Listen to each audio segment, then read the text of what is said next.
Le Seigneur dit que votre cœur ne se trouble point. Croyez en Dieu et croyez en moi. Notre Dieu nous a fait sortir du monde pour que nous le servions. Si étant dans la maison de Dieu, nous faisons le contraire, nous finirons par périr comme les enfants d'Israël dans le désert. Paul a parlé aussi de temps difficiles à Timothée. Sache que dans les derniers jours, les temps seront difficiles. Et les temps sont difficiles. Nous sommes des chrétiens des derniers jours. Ce que vous voyez dans le monde là, ça va aller de mal en pire. Jusqu'au son de la dernière trompette. Ne crois pas que ça va changer. Ceux qui gouvernent la terre sont incapables de gouverner la terre. Hein? Ça les a échappés. Ils ne peuvent plus rien. Ils font des conférences pensant qu'ils vont changer les choses. Ce que vous voyez là, c'est la parole de Dieu doit s'accomplir contre vents et marées. Il aura des difficultés, des combats, des maladies, pauvreté, souffrance. Mais la paix de Jésus doit demeurer dans ton cœur. Si tu es enfant de Dieu, ne laisse pas le trouble entrer dans ton cœur. Ce n'est plus toi qui vis, c'est Christ qui vit en toi. Pourquoi avoir le cœur troublé comme les païens? Car actuellement, à cause de ce qui se passe sur la planète Terre, les païens ont le cœur troublé. Vous voyez, les temps sont devenus difficiles. Ça ne va pas sur la planète Terre. Même la santé est devenue denrée rare. Les enfants ont des diplômes, ils n'ont pas d'emploi. Ça ne va pas. Famine, tremblement de terre, séisme par-ci, par-là. Ce sont des choses qui doivent arriver. Si les païens ont le cœur troublé, nous ne devons pas avoir le cœur troublé. Notre Jésus revient bientôt. Tournons nos cœurs vers le ciel. Là où est ton trésor, là aussi doit être ton cœur. Ton trésor est au ciel. Ton cœur doit être tourné vers le ciel. Nous ne devons pas laisser nos cœurs dans le trouble. Ce qui est impossible aux hommes est possible à notre Dieu.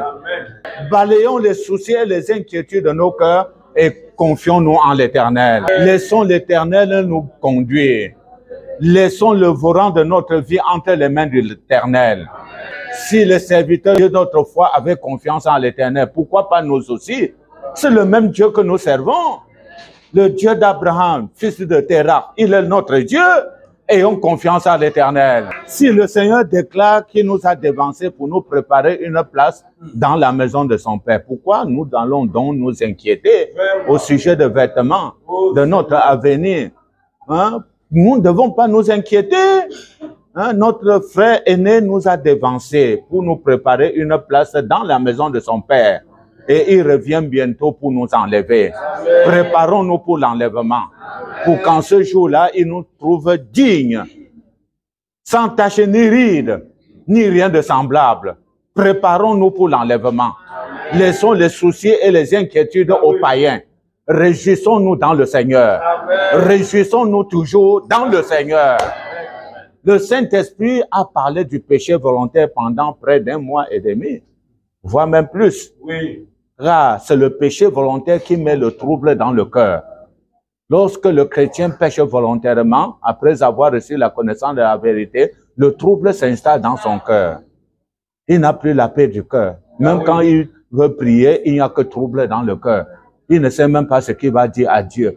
Hein, son péché l'accuse. Vous voyez, mes chers frères et sœurs, son péché l'accuse.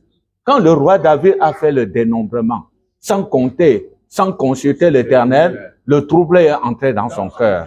Son général a cherché à attirer son attention.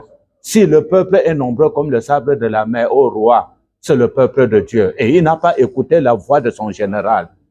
Et il a fait le dénombrement du peuple. Et la colère de Dieu s'est enflammée dans sa maison. Le trouble est entré dans son cœur. Quand on a fini le dénombrement, il a senti son cœur taper, battre très fort. La colère de Dieu s'est enflammée contre lui.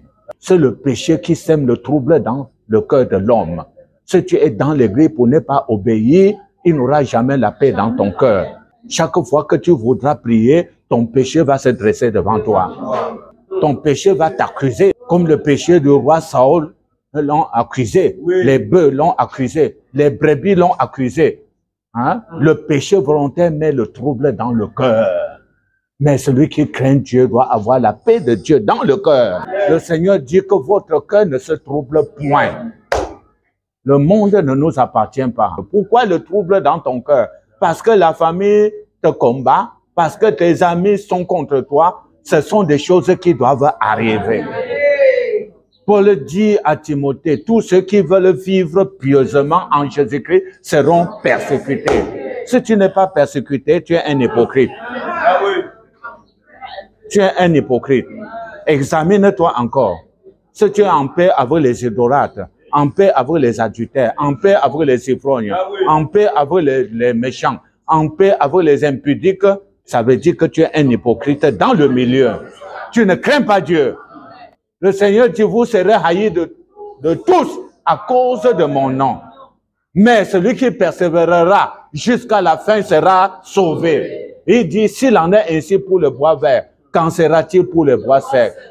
Donc, ces choses doivent nous arriver parce que nous avons cru au Seigneur Jésus. Si tu es en paix avec les païens, examine-toi encore. Les apôtres étaient aussi persécutés, mais ils ne regardaient pas ces persécutions. On les jette en prison on ne chante que les cantiques pour la gloire de l'Éternel. On lapide les uns et les autres continuent avec l'évangile, jusqu'à ce que l'évangile nous a atteints dans notre génération. Ils ne s'inquiétaient pas de leur vie. Ils avaient la paix dans le cœur et ils avaient le regard fixé sur Jésus. Amen. Pourquoi pas nous aussi, mes chers frères et sœurs? Le Seigneur dit que votre cœur ne se trouble point. Oui. Croyez en Dieu et croyez en moi. Grâce à ces apôtres, l'évangile nous a atteints dans notre génération. Parce qu'ils étaient fermes et déterminés. Ils ne servaient pas Dieu avec négligence. Il n'y avait pas de trouble dans leur cœur. Ils avaient tout quitté. Ils étaient toujours ensemble, dans le même lieu, dans la parole et la prière. Pourquoi nous ne voulons pas tout quitter? Pourquoi un pied dedans, un pied dehors? Tu dis, Seigneur, tu n'exauces pas ma prière. Dieu n'a pas exaucé ma prière. Regarde, tu as un pied dedans, un pied dehors. Tu n'es pas entièrement à Jésus. Et dans cet état-là, le Seigneur Jésus est juste. Sa justice l'oblige à ne pas exaucer tes prières, car il donne à celui qui mérite. Maintenant, la paix de Dieu dans nos cœurs, c'est tout ce que nous avons. Il dit, je vous donne ma paix, et je ne vous donne pas comme le monde. Car le monde élève quelqu'un aujourd'hui, demain on le descend. On veut l'assassiner. On calcule comment on va faire pour le tuer, pour qu'il ne gouverne plus. Mais Jésus donne à son peuple une paix éternelle. Conservons la paix de Jésus dans nos cœurs. Amen. Faisons de l'Éternel nos délices et il nous donnera tout ce que nos cœurs désirent. Il dit même que les inquiétudes, les soucis sont pour les païens et non pour les filles du royaume. Et il pose la question, qui parmi vous, par ses soucis et les inquiétudes, peut augmenter une coudée à la durée de sa vie? Personne. Vous voyez, personne. Personne. Conservons la paix de Jésus dans nos cœurs. Jusqu'au son de la dernière trompette. Que le Seigneur bénisse son peuple. Amen.